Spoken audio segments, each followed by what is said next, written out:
இந்த நாளிலே நாம் கொஞ்ச நேரம் சத்திய வசனத்தை கேட்டு தியானித்து நாம் கடந்து செல்ல போகிறோம். போன வாரங்களிலே இந்த மாதத்தின் ஃபஸ்ட்டு வாரத்தில் மேய்ச்சலை குறித்து நாம் கேட்டோம். ஆண்டவர் எத்தனை பேரை அந்த மேய்ச்சலுக்குள்ளே தேவனுடைய நன்மைக்குள்ளே நடத்தினார் என்று அதை கேட்டு விசுவாசித்த அத்தனை பேருக்கும் அந்த நன்மைகள் உண்டாயிருக்கும் என்று நான் விசுவாசிக்கிறேன். போன வாரங்களில் மேய்ச்சலை குறித்து நாம் கேட்டு கடந்து போனோம். இந்த நாளில் ஒரு வசனத்தை வாசிப்போம், அதில் ஒரு பொருளை நாம் இந்த நாளில் தியானித்து நாம் கடந்து போக போகிறோம். ரொம்ப இந்த நாட்களிலே, கடைசி நாட்கள் அல்ல, இந்த நாட்களிலே ரொம்ப அவசியமானதை கர்த்தர் நமக்கு காமித்து கொண்டிருக்கிறார். நாம் அதை சேகரித்து கொள்வோம். கர்த்தர் நல்லவர். எடுத்தவங்க வாசிக்க கேட்போம். நாம் இந்த நாளுடைய உபதேசத்துக்கு முன்பதாய் நாம் கடந்து போவோம். 1 கொரிந்தியர் 4ஆம் அத்தியாயம் அதனுடைய 20ஆம் வசனத்தை வாசிக்க கேட்போம். 1 கொரிந்தியர் 4. போதும், நீர் பேச நாங்கள் கேட்குறோம். இயேசுவின் மூலம் கேட்குறோம் பிதாவே. அல்லேலூயா. மறுபடியும் வாசிக்க கேட்போம், எடுத்துக்கொள்ளுங்க. பாருங்க, இதை குறித்து தான் நாம் இன்றைக்கு கொஞ்சம் தள்ளி உட்காந்திங்கன்னா நல்லாயிருக்கும். நான் சொல்கிறது நீங்கள் கேட்கலன்னா கூட பரவாயில்ல, ஆனாலும் நீங்கள் நாம் யாருக்கும் நான் பண்ணுறக்கூடாது, இடைஞ்சலாக இருக்கக்கூடாது. அல்லேலூயா. கர்த்தர் நல்லவர். அப்போது இந்த வார்த்தையை மறுபடியும் வாசிக்க நம்ம கேட்போம். போதும். தேவனுடைய ராஜ்யம் பேச்சில் இல்லை, அது என்னத்தில் ஃபிட் பண்ணிக்குது? பலத்தில். அப்போ இன்றைக்கு இந்த வசனத்தின்படி கேட்க போகிற நாம் ஒருவேளை பேச்சில் இருக்கிறோமா இல்லை பலத்தில் இருக்கிறோமா? அது கூட என்ன பலம் நீங்கள் தான் சொல்லணும். அதுக்கு தலை குனிஞ்சு பார்க்கக்கூடாது, அப்படியே ரூட்டாக சொல்லணும். தேவ பலன். அப்போ இதை குறித்து தான் பார்க்க போகிறோம். நாம் கிறிஸ்துவர்கள், கிறிஸ்துவை உடையவர்கள், கிறிஸ்துவை பின்பற்றுகிறவர்கள், இயேசு கிறிஸ்துவை முக்கியப்படுத்துகிறவர்கள் எதில் காணப்படணும்? பலத்தில் காணப்படணும். லக்கி நீங்கள் வாசிங்க 1 கொரிந்தியர் 4ஆம் அத்தியாயம் 20ஆம் வசனம். ஏன்னா நீங்கள் ஏதோ ஒன்று பார்த்துன்னு இருந்தால் ஒரு 1/2 அது நல்லா இருக்காது. எடுத்து நல்லா சத்தமாக வாசிங்க. 1 கொரிந்தியர் 4:20 வாசிங்க. எடுத்துட்டிங்களா? தேவனுடைய ராஜ்யம் பேச்சில் இல்லை, அது எதில் உண்டாயிருக்குது? பலத்தில் உண்டாயிருக்குது. அந்த பலன் தேவ பலன். அப்போ இந்த தேவ பலனை நம்ம அங்கேருந்து எடுக்கிறோம். அப்போ இன்னைக்கு தேவன் என்னோடு இருக்கிறார். கொஞ்ச நேரம் நீங்கள் செவியை சாய்ங்க. தேவன் என்னோடு இருக்கிறார். இதெல்லாம் நம்ம கேட்குற கேள்வி, கேட்குறது இன்னைக்கு பூமியில். தேவன் என்னோடு இருக்கிறார், நாம் அவரோடு இருக்கிறோமா இல்லையே? ஆனால் தேவன் நம்மோடு இருக்கிறது நிறைய கேட்போம், நம்ம காதில் கேட்போம். அப்போ இது போல் நிறைய சொல்லிக்கொண்டே போகலாம். தேவன் என்னோடு இருக்கிறார், தேவன் என்னை கொண்டு நிறைய காரியங்களை செய்கிறார். இது எதுக்குன்னா, இந்த வார்த்தையை நிறைவு செய்வதான் இந்த டிமாண்ட் பண்ணுறேன்.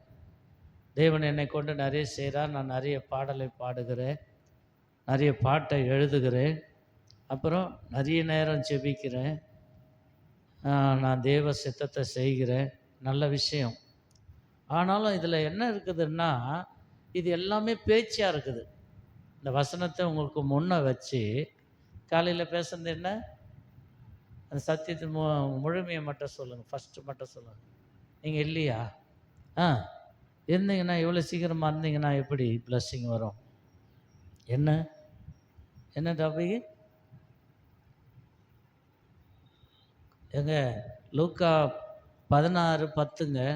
கொஞ்சத்தில் உண்மை உள்ளவன் ஆ அநேகத்தில் பரிபூர்ணத்தில் இல்லை, ஸ்ட்ரெயிட்டாக நம்ம அந்த லொக்கேஷனுக்கு தான் போயிடுவோம். புரியுதுங்களா? கொஞ்சத்தில் உண்மை உள்ளவன் அநேகத்திலையும் உண்மை உள்ளவனாக இருக்கிறான். கொஞ்சத்தில் அநீதி உள்ளவன் அநேகத்திலையும் அநீதி உள்ளவன் என்று நான் சொல்லலை. லூக்கா சாப்டர் 16:10 சொல்லுது. சொல்லுங்கள் அல்லேலூயா. நல்லா கவனிங்க. இதை குறித்து தான் ஆண்டவர் அங்கே கூடி வந்த மக்களோடு பேசினார். அதில் மிச்சமானது இது இல்லை. இது இங்கே இந்த ஆராதனைக்கு தேவன் கொடுக்கப்பட்ட ஒரு பெரிய முதுமையான வார்த்தை. என்ன வார்த்தை? பேச்சில் இல்லை, அது பலத்திலே உண்டாயிருக்கிறது. பார்த்து கொள்ளலாம், பொறுமையாக செய்து கொள்ளலாம். இதெல்லாம் தேவ பலன் அற்றவர்கள் செய்கிற ஒரு கூத்தான காரியம். எத்தனை பேர் ஆமேன்னு சொல்கிறீங்க? ஒரு 1000-500 பேர் கேட்கலாம், நம்ம கொஞ்சம் பேர் உட்காந்து கொண்டு இருக்கிறோம். அதனால் ஒரு பெரிய தவறு கிடையாது, போகட்டும். அப்போது இதை குறித்து இன்னொரு வசனத்தையும் வாசித்துருங்க, இறுதி வசனத்தையும் வாசித்துருங்க. அங்கே போங்க.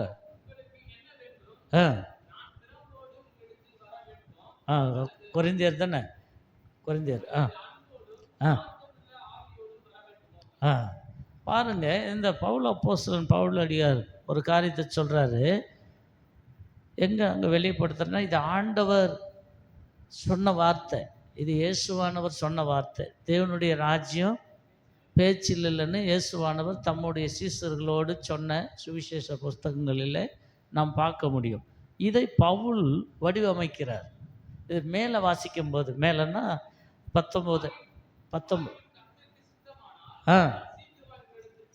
வந்து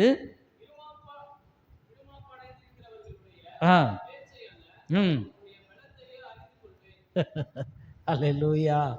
இது எனக்கு எதுக்குலாம் நினைக்காதீங்க. எனக்கு ஏதாவது நல்ல வார்த்தைகளை பேசிட்டு போகலாமே, அப்போ தானே நம்ம சாப்பிட்ற சாப்பாடு ஜீர்ணிக்கணும்னு நினைக்கலாம். இருந்தாலும் இது நம்மளுக்கு உண்மைக்கே ஒரு பலனை கொண்டு வரும் நிச்சயமாக. என்ன பலன்?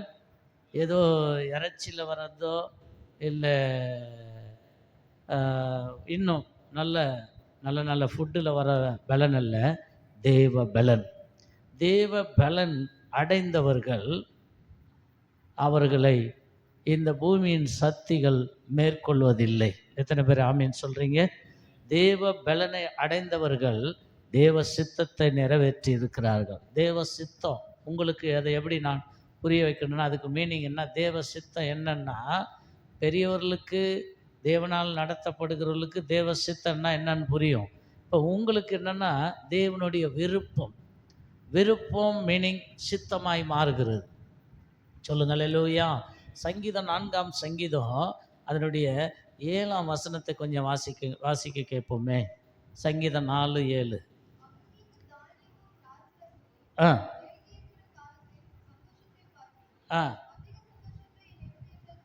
பார்த்தீங்களா? மறுபடியும் கொஞ்சம் ரிவைண்ட் பண்ணி நீங்கள் கொஞ்சம் வாசித்து கொடுங்க. பார்த்தீங்களா? தானியமும் திராட்சை ரசமும் பெருகியிருக்கிற காலத்தின் சந்தோஷத்தை பார்க்கலாம். அல்லேலூயா. இது ஒரு பலன். நிறைய வசனத்தை காமி, நான் ஒரு 12:30 முடிச்சிடலான்னு ஒரு தீர்மானத்தோடு நின்று கொண்டு இருக்கிறேன். சொல்லுங்கள் அல்லேலூயா.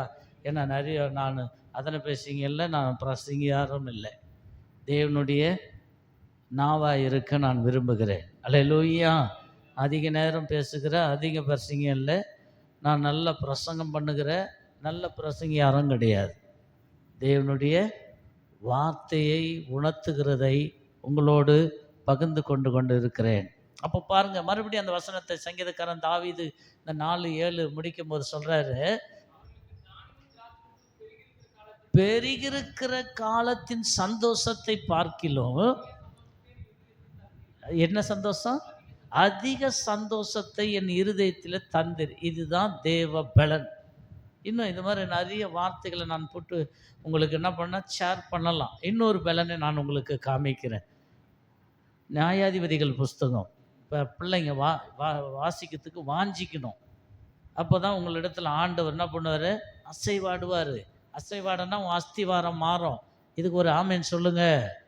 உன் அஸ்திவாரம் என்னது ரொம்ப கேள்விக்குறியாக இருக்கும். நல்லா பாருங்க. உன் அஸ்திவாரத்தை பார்த்து பார்த்து உன் மேன்மையை நீ இனி அவ்வளோதான் நானுன்னு சொல்கிற அளவுக்கு வந்துடும். அதுதான் நிலை. ஆனால் உன் அஸ்திவாரம் மாறணும்னா தேவன் உண்மையில் அசைவாடணும். தேவன் அசைவாடணும்னா தேவ விருப்பத்தை நாம் என்ன பண்ணோம்? நிறைவேற்றக்கூடியவர்களாய் எழும்பணும். இப்போ அங்கே வசனத்தை வாசிக்கும்போது நியாயாதிபதிகளின் புஸ்தகம் 7ஆம் அத்தியாயம் 7ஆம் வசனம்னு நினைக்கிறேன். வாசிங்க. நியாயாதிபதி 7. வேகமாக இந்த 40ஆம் புக்கு பண்ணுற மாதிரி பண்ணக்கூடாது. அப்போது கர்த்தர் கரெக்டு தான்.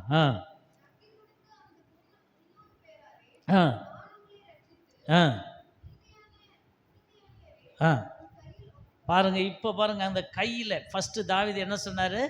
என் இருதயத்தில் இருக்கிறீங்களா தம்பி? இருக்கிறியா தம்பி? 4:7 என்ன சொன்னார்? அந்த சந்தோஷத்தை பார்க்கலாம் இருதயத்தில் தந்து. இது ஒரு பலன், புரியுதுங்க? இதெல்லாம் வச்சு நம்ம ஈஸியாக நமக்கு முன்னே இருக்கிறத தூள் பண்ணலாம். எத்தனை பேர் ஆமேன்னு சொல்கிறீங்க? நாம் ஏதோ சரி ஒரு படையை வச்சு இன்னொரு படையை வீழ்த்துகிறது, அது ஈக்குவல். ஆனால் ஒன்றுமில்லாத நம்மை ஆண்டவர் பலசாலிகளாய் மாற்றுகிறார். அல்லேலூயா. பலனில் உள்ளவனுக்கும் பலன் அற்றவனுக்கும் என் அப்பன் உதவி செய்கிறது அவருக்கு லேசான காரியம். சொல்லுங்கள் அல்லேலூயா. இங்கே பாருங்க, இந்த கிதியோன் தொடை நடுங்கினவன். கிதியோன் ரொம்ப பலவீனமான ஒரு மனுஷன். இவனை பார்த்து கர்த்தருடைய பலனான வார்த்தை வருகிறது. அந்த முடிக்கிறத வாசிங்க. உன் கையில் ஒப்பு கொடுப்பேன். அல்லேலூயா. பாருங்க, அந்த இடத்த பாருங்க. மீதியானவர்களை உன் கையில் ஒப்பு கொடுப்பேன். உங்கள் பைபிளாக இருந்தால், உங்கள் பரிசுத்த வேதாகமாக தான் நீங்கள் குறிச்சிங்க. அங்கே இருக்குதா? மீதியானவர்களை உன் கையில் ஒப்பு கொடுப்பேன். அதுக்கு பாத்திரவாளியே இல்லை. இதுதான் அந்த பலன். இந்த பலன் எங்கேருந்து வந்தது? 1 கொரிந்தியர் 4ஆம் அத்தியாயம் 20ஆம் வசனம் என்ன சொல்லப்படுகிறது? என்ன சொல்லப்படு? தேவனுடைய ராஜ்யம் பொழுதுக்கும் பேச்சில் இல்லை, அது பலத்தில் உண்டா இருக்கிறது. பொழுதுக்கெல்லாம் பேசுறது நம்ம சங்கீதத்தில் பார்க்குறோம். அல்லேலூயா. இன்னும் அநேக வசனங்களில் பார்க்குறோம். ரோமர் புஸ்தகத்தில் பார்க்குறோம். அல்லேலூயா. இன்னும் சொல்லிக்கொண்டே போகலாம். ஆனால் அந்த தேவ பலன் இன்றைக்கு நாம் அடைய வேண்டும். அதற்காக தான் கர்த்தர் பேசி கொண்டிருக்கிறார். நான் தேவ பலனை அடைந்தாயிற்று, நீங்கள் அடையாதிருக்கிறீர்கள், அதை கற்றுக்கொள்ளும்படி தான் தேவன் பேசுகிறார். இல்லை, நாம் யாவரும் இன்னும் பலத்தின் மேல் பலன் அடைய. சொல்லுங்கள் அல்லேலூயா. இன்னும் நாம் பலத்தின் மேல் பலன் அடைந்து இருக்கும்போது வருகிற காரியம் நமக்கு எல்லாமே பெரிதாய் தெரியாது, எல்லாமே சிறிதாய் தெரியும். சிறிதானது பெரிதுக்கு முன்னே நிற்க முடியாது. எத்தனை பேர் ஆமேன்னு சொல்கிறீங்க? அல்லேலூயா. அப்போ தேவனுடைய பிள்ளைகளை, இந்த பலனானது, இந்த பலன் எப்படி உண்டாகிறதுன்னு சொன்னால் இன்னொரு வசனத்துக்குள்ளே நம்ம கடந்து போகலாம். மத்தேயு 3ஆம் அத்தியாயம் 2ஆம் வசனத்தை வாசிக்கும்போது இந்த பலன் இன்னொரு இடத்துல நம்மளுக்கு வித்தியாசமாய் போதும் பாருங்க. போதும். கர்த்தருக்கு நாம் வழியை ஆயத்தம் பண்ணும்போது நாம் பலன் அடைகிறோம். எத்தனை பேர் ஆமேன்னு சொல்கிறீங்க? சங்கீதம் 27 பார்த்தோம். பிரகாரங்களிலே சங்கீதம் பேசப்பட்டு நான் இந்த சத்தியத்தை கொண்டு வரல, இந்த சத்தியம் சொல்லும்படி இருக்கிறது. இன்றைக்கு ஆராதனையில் அங்கே சங்கீதத்தில் சத்தியம் பேசப்படுகிறது. சொல்லுங்கள் அல்லேலூயா. ரொம்ப எனக்கு ஏற்றதாக இருந்தது அந்த 4ஆம் வசனம், சங்கீதம் 27:4. அதை கரெக்டாக அம்மா வலியுறுத்தினாங்க. என்ன எப்படி இருக்குது அது? ஆலயத்தினுடைய நோக்கங்களிலும் பிரகாரங்களிலே வாசமாக இருப்பேன் என்று தாவீது சொல்லுகிறதை பார்க்குறோம். அது ஒரு பலன். இது பலன் இல்லாதவங்க இப்போ பெருக்கி பாய போடுன்னா பெருக்கி பாய போட்டு நீங்கள் கீழே போய் இருப்பீங்க. எத்தனை பேர் ஆமேன்னு சொல்கிறீங்க? சாப்பிடுன்னா சாப்பிடுவோம், பெருக்குன்னா பெருக்குவோம். இதுக்கு ஆட்கள் இருக்கிறாங்க. பாய் போட்டு போயிடுவாங்க. ஏன் உட்கார்லையா? என்னை பெருக்க தான் சொன்னீங்க, என்னை பாய் போட சொன்னீங்க, எல்லாத்தையும் எடுத்து ரெடியாக வைக்க சொன்னீங்க, வெஸ்ட்டு நான் போயிட்டேன். அப்போ இது தேவ பலன் இல்லாத காரியம். இது போல் நிறைய நிகழ்வுகளை நாம் என்ன பண்ணலாம், ஒப்பிட்டு பார்க்கலாம், சொல்லலாம். அப்போ தேவனுடைய பிள்ளை இங்கே சொல்லப்படுகிறது 2ஆம் வசனம் 3:2, மத்தேயு 3:2 ஒரு காரியத்தை அது மாத்திரம் படிங்க. 3 பிரசங்கம் பண்ணினா அப்போ மனம் திரும்பும்போது நமக்கு ஒரு பெரிய தேவ பலன் உண்டாகிறது. மனம் திரும்பும்போது நமக்கு ஒரு பெரிய பலன் உண்டாகிறது. 2வது கர்த்தருக்கு நாம் நம்முடைய வழியில், நம்முடைய வாழ்க்கையில், அது வழி என்று சொல்லப்படுகிறது. நம்முடைய வாழ்க்கையில், நம்முடைய வாழ்வாதாரத்தில், நம்முடைய நேரங்களில் கர்த்தர் நமக்கு கொடுத்த நேரம், ஒரு நாளைக்கு 24 மணி நேரம் கொடுத்துருக்கிறார். அந்த 24 மணி நேரத்தில் கர்த்தருக்கு நாம் வழிகளை உண்டாக்கணும். வழிகள்னா அவர் போகிறதுக்கு வரத்துக்கு இல்லை, அவர் நம்மோடு இருக்கிறதுக்கு. சொல்லுங்கள் அல்லேலூயா. அப்போ நம்மோடு இருக்கிறதுக்கு இப்போ இந்த தம்பி அங்கேயே போய் ஸ்டாண்ட் பண்ணுறான், சத்யபாமா அந்த யூனிவர்சிட்டிலே போய் தங்கி அங்கேயே ஒர்க் பண்ணுறான். எனக்கு வர்றது நைட்டும் பகலும் ஒர்க் பண்ணுறான். பரவாயில்ல, நம்ம பிள்ளை நைட்டும் பகலும் என்ன பண்ணுறாங்க, அந்த ஐடி கம்பெனிக்காக கொடுக்குற காரியங்கள்லாம் நிறைவேற்றி கொடுக்குறான். நல்ல விஷயம். ஆனால் அவனுடைய தேவனோடு இருக்கிற ஐக்கியம் எப்படி இருக்கிறதோ, கர்த்தாவே என்று சொல்லி ஜெபிக்க வேண்டிய நிர்பந்தத்தில் இருக்கிறேன். என் கண் எதிர இருப்பான், என் கூட ஆலயத்தில் படுத்து கொண்டு இருப்பான். எங்கன்னா நாங்கள் ஜபத்துக்கு போகும்போது கூட வருவான், மிஸ்ஸிங் கொண்டு வருவான். இது கண் முன்னே இருந்தது. இது கண் மறைவாக இருக்கிறது. 70 கிலோமீட்டருக்கு 70 கிலோமீட்டருக்கு தூரத்தில் இருக்கிறான். அப்போ இப்போது நான் அவனை நிதானித்து தான் சொல்ல முடியும், அப்படியே சொல்ல முடியாது. இப்போ யாரோடு இருக்கிறான்னா, என் புள்ள கர்த்தரோடு தான் இருக்கிறான்னு சொல்ல முடியாது. இங்கே வசனம் என்ன சொல்லுது, கர்த்தருக்கு வழியை ஆயத்தப்படுத்தணும். ஆயத்தப்படுத்தும் போது நம்முடைய வாழ்க்கையில், அதான் சொன்னேன் நான், நீங்கள் ஆண்டவருக்கு வழி தெரியல ரோடு போட்டு கொடுக்கணும் அப்படி அல்ல. உங்கள் நேரத்தில், உங்கள் வாழ்க்கையில், உங்கள் சூழ்நிலையில் தேவன் உள்ள வர என்ன பண்ணோம், வழிகளை நீங்கள் உண்டு பண்ணி தரணும். அந்த வழிகளை உண்டு பண்ணி தந்தால் எனக்கு என்ன லாபம்னு கேட்குறீங்களா? அதில் பலன் உண்டாகும். சொல்லுங்கள் அல்லேலூயா. இப்போது ஆண்டவர் இயேசுவானவர் சில சம்பவங்களை சொல்லி நான் முடிக்கிறேன். இயேசுவானவர் என்ன பண்ணுறாரு, பயணப்பட்டு போகிறார். இன்னொரு சம்பவத்தில் என்னது, அந்த பிறவி குருட என்ன பண்ணுறான், கூப்பிட்டு கொண்டே இருக்கிறான். ஒரு தரம், ஒரு முறை, 2 முறை, 3 முறை கூப்பிடுறான். 3வது முறை இயேசு நின்று அவனை என்னிடத்தில் கொண்டு வாங்க என்று சொல்கிறார். இது எல்லாரும் அறிந்த விஷயம். அப்போது அந்த முயற்சி தான் அவன் பார்வை அடைய செய்தது. அப்போ தேவனுடைய பிள்ளைகளை நம்முடைய தேவனுக்கு வழியை ஆயத்தம் பண்ணுகிற நம்முடைய வாழ்க்கையில் ஆயத்தம் பண்ணுன்னா எப்படி, நீ பைபிளை எடுத்தின்னா கர்த்தர் உங்ககிட்ட வருவார். சொல்லுங்கள் அல்லேலூயா. நீ பைபிளை எடுக்கும்போது கர்த்தர் உங்ககிட்ட வருவார்.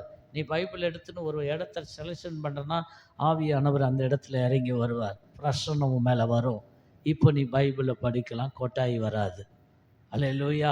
கண்ணனத்திரியும் உன்னை தொடாது, நீ பைபிளை படிக்கலாம். பைபிளை படிக்கும்போது ஆண்டவர் வெளிச்சத்தை காமிப்பார். உன்கிட்ட என்ன சொல்லணும், உன் திராணிக்கு மிஞ்சினதை கர்த்தர் யாருக்கிட்டையுமே கேட்கல. உன் திராணிக்கு உள்ளதை கர்த்தர் உனக்கு வெளிப்படுத்தி காமிப்பார். அல்லேலூயா. நீ அப்படி ஆழமாகும் போதும் என்னை குறித்தும் உங்ககிட்ட வெளிப்படுத்த ஆண்டவர் உண்மை உள்ளவராக இருக்கிறார். இதான் தேவ பலன். பரலோக ராஜ்யம் இப்போ எதை நம்ம முக்கியப்படுத்தியிருக்கிறோம், பரலோக ராஜ்யம் எதில் இல்லை, பேச்சில் இல்லை. அது என்ன பண்ணியிருக்குது, பலத்தில் இருக்குது. அங்கே நம்ம சுவிசேஷ புஸ்தகத்தில் பார்க்குறோம், பரலோக ராஜ்யம் பணவந்த பண்ணப்பட்டிருக்கிறது. பரலோக ராஜ்யம் பணவந்த பண்ணப்பட்டிருக்குது. அப்படின்னா ரொம்ப டைட் பண்ணுது. அந்த இடத்துல தான் பார்க்குறோம் இடுக்கமான வழி. அந்த இடத்துல தான் பார்க்குறோம் இடுக்கமான வழி. பரலோக ராஜ்யம் ரொம்ப என்ன பண்ணுது, ரொம்ப டைட் பண்ணுது நம்மளை. அதனால தான் நிறைய பேர் எஸ்கேப் ஆகுனது. இயேசுவே வேணாடா எப்பா, எவ்வளோ காரியங்களா, நான் உழுந்து எழுந்து வந்தேன், என் காயம் ஆறி போச்சு, என்னை பிடிச்சிக்கின்னு உழுக்கிறாங்களே, என்னை பிடிச்சிக்கின்னு என்ன பண்ணுறாங்க, கேட்கணும் நடக்கணுன்றாங்களே. இதுதான் பலவந்த பண்ணப்பட்டது. அது எப்படி அந்த பலவந்தம் பண்ணப்பட்டது, எடுக்க வேணாம் இப்போ. அது எப்படின்னா, ஒரு பெண்ணை ஒரு ஆண் பலவீனப்படுத்தது போல அவ்வளோ அதை விட இன்னும் அதிகமாய் பரலோக ராஜ்யத்தினுடைய காரியம் நம்மை என்ன பண்ணுது, அப்படியாய் பண்ணுகிறது. அதான் அங்கே சொல்கிறாரு. அதே மத்தேயு 5 வாசிக்கும்போது டக்குன்னு வாசிங்க. மத்திய 3:5 பாருங்கள், சட்டுன்னு வாசிங்க. க்ளோரிட்டுலாம். அப்பொழுது ஆ ஆ யாவரும் ஆ ஆ பார்த்தீங்களா? அல்லேலூயா! அப்போ பாருங்க தேவனுடைய பிள்ளைகள, யாவரும் இன்றைக்கு ஒருவரை நான் ஆயத்தம் பண்ணுறதுக்கு என்னுடைய எனர்ஜி மொத்தமே போகும். ஆனா அங்க அதுக்கு முன்ன என்ன சொன்னார் 4ஆம் வசனத்துல? ஆ இ- இருந்தது. ஓகே. இதுக்கு மேல பாருங்க. 3ஆம் வசனம் பாருங்க. கர்த்தருக்கு வழியை ஆயத்தப்படுத்துங்க. ஆ ஆ போதும். ஹல்லேலூயா! என்ன பண்ணணும்? கர்த்தருக்கு வழி ஆயத்தம் பண்ணணும். ஆண்டவர் தெரியும் என்னோட அவர் இருக்கிறார், நான் அவரோடு இருக்கிறேன்னு சொல்லி இருக்கக்கூடாது. இதுல பலன் இருக்காது. அல்லேலூயா! சாதாரண கூடு மகிமையா மாற்றப்பட்டிருக்குதா? இல்ல. இந்த மண்ணான கூடுல அந்த மகிமை, தேவ மகிமை இறங்கி வந்தாதான் இது பலனுள்ள சரீரமாய் மாறுகிறது. அல்லேலூயா! அப்போ தேவனுடைய பிள்ளைகள, அவனுடைய கூக்குரல் தான், அந்த யோவான் ஸ்நானகனுடைய கூக்குரல் தான் அந்த வனாந்தரத்துல இந்த எல்லா பட்டணத்தாரும் இதை கேட்ட அத்தனை பேரும் என்ன பண்ணாங்க? சடனா இன்னைக்கு ஊழியங்கள்ல நடக்கிறது 2, 3, 4, 5 ஒரு கன்வென்ஷன்லன்னா ஒரு 50 பேர். இங்க எத்தனை பேர் கணக்கு கொடுக்க முடியுமா? இங்க எத்தனை பேர் 5ஆம் வசனத்துல வாசிங்க. ஆ ஆ இது யாரால வந்தது? இந்த வெளிச்சம் யாரால சொல்லப்பட்டது? யோவான் ஸ்நானகன் கூறின அந்த தேவனுடைய பலனான வார்த்தை எல்லா பட்டணத்தாரும், 2 பட்டணத்தார் அதை பார்த்தவங்க எத்தனை பேரோ எல்லாம் கூடி வந்து என்ன சொன்னாங்க? அ அதை விட்டு கீழே 6 வாசி. ஆ அவனால் ஞானஸ்தானம். இதை நம்ம வாசிக்கிறதுக்கு கூட நம்மளுக்கு சரியான பலன் இல்லை. ஹல்லேலூயா! பாருங்க, அவன் கொடுத்த அந்த ஃபுல் காஸ்பல் உண்மைக்கு ஏதுவானது. அல்லேலூயா! அவன் நிலையை நீங்க வாசித்தீங்க. அவனுக்கு யாரோ சோறு போட்டு கொடுக்குறவங்க இல்லை, குழம்பு ஊற்றுறவங்க இல்லை, இன்னும் கொஞ்சம் பீஸ் வச்சிங்கன்னு சொல்கிறதுனால அந்த தெய்வ மனுஷனுக்கு. ஆனாலும் அவன் நிலையை பார்க்கல. அதுக்கு தான் உன் நிலையை பார்க்காத. உன் நிலையை பார்த்துருந்தா உன் நிலையில நீ பார்த்துக்கினே தான் இருப்ப கட்சி வரலாம். உன் நிலையை கத்தர் மாற்றணும். உன் பேஸ் மட்டத்தை மாற்றணும்னா, உன் அஸ்திவாரத்தை கத்தர் பலனடைய செய்யணும்னா, நீ கத்தருக்கு வழியை ஆயத்தப்படுத்தணும். நான் என்ன ஆயத்தப்படுத்தலை? இதான் இன்னைக்கு குரல் கேட்டுக்கொண்டு இருக்கிறது என் காதில். என்ன ஆயத்தப்படுத்தலை? நான் என்ன செய்யலை ஆண்டவருக்கு? இதான் பேச்சில் வர பலன். ஆனால் பேச்சில் அல்ல. பேச்சில் வர பலனை நிறைய பார்த்துருப்பீங்க. நான் என்ன செய்யலை, கத்தருக்காக எங்கள் குடும்பத்தையே அர்ப்பணிச்சிருக்கிறேன், கத்தருக்காக என் வேலையை விட்டேன், கத்தருக்காக இன்னும் நிறைய சொல்லிக்கொண்டே போகலாம். அது யாரையோ சொல்கிற மாதிரியே இருக்கும். கத்தருக்காக என் வாழ்வாதாரத்தை இழந்துட்டேன், கத்தருக்காக என் அழகையை இழந்துட்டேன், ஆஸ்தியை இழந்துட்டேன். எல்லாத்தையும் இழந்த நீ கத்தருக்காக ஒன்று இழக்க ரெடியா? சொல்லுங்கள் அல்லேலூயா! வாலிப தம்பி, தங்கச்சி, சிஸ்டர், பிரதர், கத்தருக்கு வழியை ஆயத்தப்படுத்தும் போது நமக்கு ஒரு பலன் உண்டாகிறது. அந்த பலன் தான் அந்த வனாந்தரத்தில் பல தரப்பட்ட மக்களை அந்த எதுக்கு நேராக கொண்டு வந்தது? அவனாலே வாசிங்க. அவனாலே வாசி. அவனால இருக்குதே. அவனால் என்ன பண்ணார்கள்? ஐயோ சோத்திரம்! அவனால் என்ன பெற்றார்கள்? ஞானஸ்தானம் பெற்றார்கள். இன்றைக்கு ஒரு ஞானஸ்தானம் ஒருத்தருக்கு கொடுத்தா ஏராளமான கொண்டாட்டம். நல்லது, எதிரானவன் இல்லை.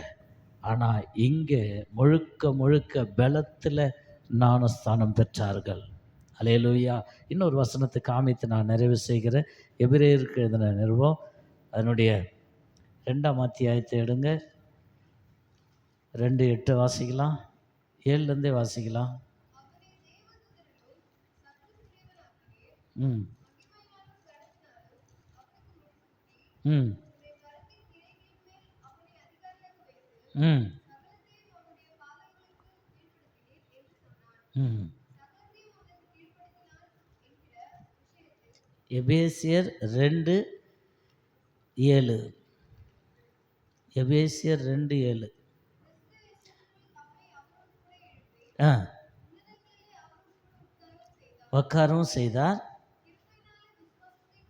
ஆ ஆ ஆ தேவனுடைய ஈவு, மீனிங் தேவனுடைய பலன். அப்போஸ்தலர் நடவடிக்கை 1:8 சொல்லப்படுகிறது, பரிசுத்த ஆவி உங்களிடத்தில் வரும்போது நீங்கள் பலனடைந்து, அது வரிசையாக சொல்லப்படுது, எருசலேமிலும் யூதேயாவிலும் சமரியாவிலும் உலகம் பரிந்தும் எனக்கு நீங்கள் சாட்சிகளாக இருக்கிறீர்கள். இது எதனால் உண்டானது? பேச்சினால் அல்ல. என்ன முழுக்க முழுக்க என்னது? தேவ பலத்தினால் இருக்கிறது தேவ பிள்ளைகளே. அப்போ இன்றைக்கு நாம் சொல்லிக்கொண்டே போகலாம். கடைசியாக ஒரு வசனத்தை வாசித்து நான் முடிக்கிறேன். க்ளோரி டு லார்ட், ஹல்லேலூயா. ஏசாயா 40:31 வாசிக்கலாம். க்ளோரி டு, பாருங்க. ஆ ம் ஹல்லேலூயா. அப்போ பாருங்க, கர்த்தருக்கு வழி ஆயத்தம் பண்ணணும். கர்த்தருக்கு என்ன பண்ணணும்? கர்த்தருக்கு காத்திருக்கணும். நிறைய ஆங்கிளில் தேவன் நிறைய முறையில் நம்மோட பேசி கொண்டு இருக்கிறார். அப்போ பாருங்க, அந்த கிதியோன் பயந்தவனாய் காணப்பட்டான். அவனிடத்தில் என்ன பண்ணார்? ஒரு பெரிய சேனையை கர்த்தர் கொடுக்கிறார். அவன் கையில் ஒப்பு கொடுக்கிறார். அல்லேலூயா. அப்போ ஆண்டவனுக்கு முன்னே நம்முடைய பலன் அல்ல, தேவ பலன். நம்முடைய பலத்தில் நாம் பேசிக்கொண்டே இருப்போம், பேசிக்கினே கிடப்போம். அதான் சொல்றாரு இந்த பவுல் அப்போஸ்தலன் மூலமாய், தேவ ராஜ்யம் எதில் இல்லை? பேச்சில் இல்லை, அது பலத்தில் இருக்குது. அப்போ தேவனுடைய பிள்ளைகளை இங்கே சொல்லப்படுகிறது இந்த வசனம், கர்த்தருக்கு காத்திருக்கிறவர்கள் புது பலன். எல்லா பலனை விட இந்த கடைசி கால பலன் தான் புது பலன். அல்லேலூயா. அப்போ பாருங்க, தீர்க்கதரிசி ஏசாயா சொன்னது அத்தனையுமே கர்த்தர் நிறைவேற்றி கொடுத்தார்.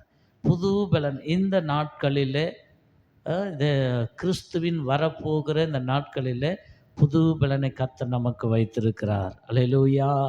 ஒரு பலன் குன்றி போய், ஒரு பெரிய தீர்க்கதரிசி பலன் குன்றி போய் அவன் தன் வாயினால் என்ன சொல்லுகிறான்? என் தகப்பன் வீட்டாரை விட நான் நல்லவன் அல்ல, போதும் கர்த்தாவே என்னை எடுத்துக்கொள்ளும். சொல்லுங்க அல்லேலூயா. இது பலன் குறுகி போன வார்த்தை. ஆண்டவர் அந்த தேவ மனுஷனை தட்டி எழுப்பி உசிப்பி அவனுக்கு என்ன கொடுத்தாரு? இறைச்சியை கொடுத்தார், ஆகாரம் கொடுத்தார், புது பலன் அடைந்தான். இப்போது அவன் என்ன பண்ணுறான்? எழுந்து நடந்து போகிறான். அல்லேலூயா. எழுந்து அவன் பயணத்தை என்ன சொல்கிறார் கர்த்தராங்க? நீ பண்ண ராஜாக்களின் புஸ்தகத்தில் நீ பண்ண வேண்டிய பிரயாணம் வெகு தூரம். நீ எழுந்து என்ன பண்ணு? எழுந்து போஜனம் பண்ணி நட என்று சொன்னார். அவன் பலனுள்ளவனாய் காணப்பட்டான். மார்க்கு சுவிசேஷத்தில் பார்க்குறோம், அவன் காலுகளும் கரடுகளும் பலன் அடைந்தது. பலனை குறித்து கர்த்தர் இந்த 2வது வாரத்தில், இந்த 8ஆம் தேதியில் தேவன் நம்மோட பேசுகிறார். இன்றைக்கு நம்மை சுற்றி நாம் பார்த்து கொண்டு இருக்கிறோம். ஒரு பேச்சு. இந்த பேச்சு பரலோகம் போகாது. இந்த பேச்சு மூச்சு போச்சுன்னா பேச்சு அவுட்டு, மூச்சு இல்லைன்னா பேச்சு அவுட்டு. ஆனால் பலன் என்கிறது அது பரலோகத்தை அடையும். அல்லேலூயா. அது தேவ பலன். அதான் சொல்லப்படுது அந்த இடத்துல.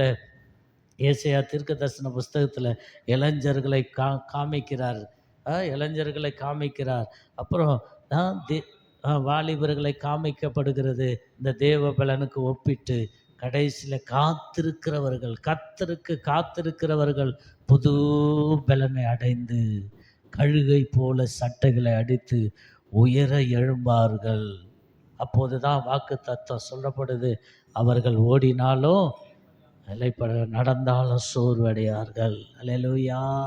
அப்போ கர்த்தருக்கு காத்திருக்கணும், கர்த்தருக்கு வழியை ஆயத்தப்படுத்தணும், கர்த்தர் பலனை நாம் சுதந்தரிக்கணும். அல்லேலூயா. பரலோக ராஜ்யம் எண்ணத்தில் இல்லை, நான் போயிடுவேன் போயிடுவேன் போயிடுவேன் என்று இல்லை. இன்னைக்கு சில பேர்லாம் சொல்லும்போது ஆச்சரியமாக இருக்கிறது, பரலோக ராஜ்யம் அவ்வளோ எளிய முறையில் இருக்கிறதா? அப்போ எல்லாமே துன்மார்க்கன் துஷ்டன் எல்லாருமே போகலாமே, ஒரு நிர்பந்தம் இல்லையா? இவங்க பேசுகிற பேச்சுப்பா, இப்போ கண்ணை மூடினா நான் பரலோகத்தில் இருப்பேன். அவங்க எங்கே இருக்கிறாங்க? முற்றிலும் வெளியே இருக்கிறாங்க. அவங்க சொல்கிற வார்த்தை, நான் இந்த உபதேசத்தை முடிக்கிறேன், அவங்க சொல்கிற வார்த்தை, ஆராதனை பண்ணுறதில்லை, ஐக்கியத்தில் கூடுறதில்லை, அப்பம் படுறதில்லை, தேவனை முன்ன வைக்கிறதில்ல, எதுவுமே கிடையாது, பேர் மாத்திரங்குது. அதை வச்சுக்கின்னு இன்னைக்கு கண்ணை மூடினா கூட நான் பரலோகத்தில் இருப்பேன். இது எப்படி சாத்தியமாகும்? தேவ பிள்ளைகளை, இன்றைக்கி நிறைய பேர் பேச்சு கொண்டு இருக்கிறாங்க. இன்றைக்கு தினத்தில் உன்னை ஆசீர்வதிப்பேன், இருக்கிறத விட பல லெவல்களை கூட்டுவேன்னுலாம் ஆண்டவர் சொல்லலை. இன்றைக்கு ஆண்டவர் உன்னை பலப்படுத்துகிறார், உன் பலவீனத்தை நீக்குகிறார், உனக்கு புது பலனை அருளுகிறார். ஹல்லேலூயா. பரலோக ராஜ்யம் கிறிஸ்துவம் எதில் இல்லை? பேச்சில் இல்லை, பேச்சில் இல்லை. பல மணி நேரம் பேச்சில் இல்லை, பல மணி நேரம் ஜெபத்தில் தியானித்து இருக்கிறது, அதில் தான் பலன் இருக்கிறது. இயேசுவானவரை பார்க்குறோம், அவர் தனித்து போனார். ஏன்? தெய்வத்துக்கு ஏன் அந்த சூழ்நிலை? அவர் தனித்து போனார் பிதாவோட உறவாடும்படி. இங்கே பார்க்குறோம், மோசே ஜனங்களை விட்டு மலைக்கு ஏறி போகிறான். அல்லேலூயா. தேவ பிள்ளைகளே, நமக்கும் நம்ம ஜாக்கிரதையாக இருக்கணும். தேவ பலன் நமக்கு உள்ளே இருக்கணும், தேவனுடைய நடத்துதல் இருக்கணும். தேவனுக்கு நம் வழியை தினந்தோறும் ஒவ்வொரு நாளும் தேவனுக்கு வழியை உண்டு பண்ணணும். ஏன்னா வசனம் சொல்லுகிறது, உனக்கும் எனக்கும் நடுவில் சுவர் இருக்கிறது. உன்னை நான் பார்க்க தான் முடியுது, நீ புலம்புகிறதை கேட்க தான் முடியுது, எனக்கு உதவி செய்ய முடியல. சுவர் தடுக்கிறது, நன்மை தடுக்கிறது. அல்லேலூயா. அப்படி இல்லாதபடி நாம் என்ன பண்ணோம்? தேவ பலனை அடையணும். எனக்கு யூதாவிலையும் ஃபஸ்ட்டு பலனை எங்கே அடைஞ்சாங்க? அந்த ஒரு வசனத்தை வாசித்துருங்க. அப்போஸ்தலர் நடவடிக்கை 1:8. ஃபஸ்ட்டு பலன் பரிசுத்த ஆவியினால் பலன் அடைந்தார்கள். பரிசுத்த ஆவி உன்னிடத்தில் வரும்போது இருக்குதா பாருங்க.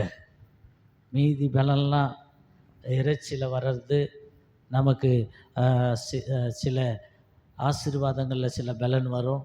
அப்படியா? நல்ல இளம் வயசில் ஒரு பலன் வரும், நல்ல இரத்த ஓட்டத்தில் பலன் வரும். இங்கே சொல்லப்படுகிறது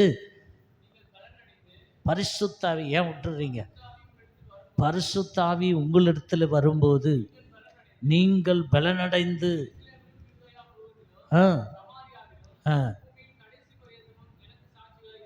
அல்லேலூயா. அப்போ பாருங்க தேவனுடைய பிள்ளைகளை, 1 கொரிந்தியர் 4:20 சொல்லுகிறது, தேவனுடைய ராஜ்யம் பேச்சில் இல்லை, முற்றிலும் பலத்தில் இருக்குது. பரிசுத்த ஆவி உங்களிடத்தில் வரும்போது நீங்கள் பலனடைகிறீங்க. இதுக்கு தூரமாக இருக்காதீங்க, இதை தள்ளி வைக்காதீங்க.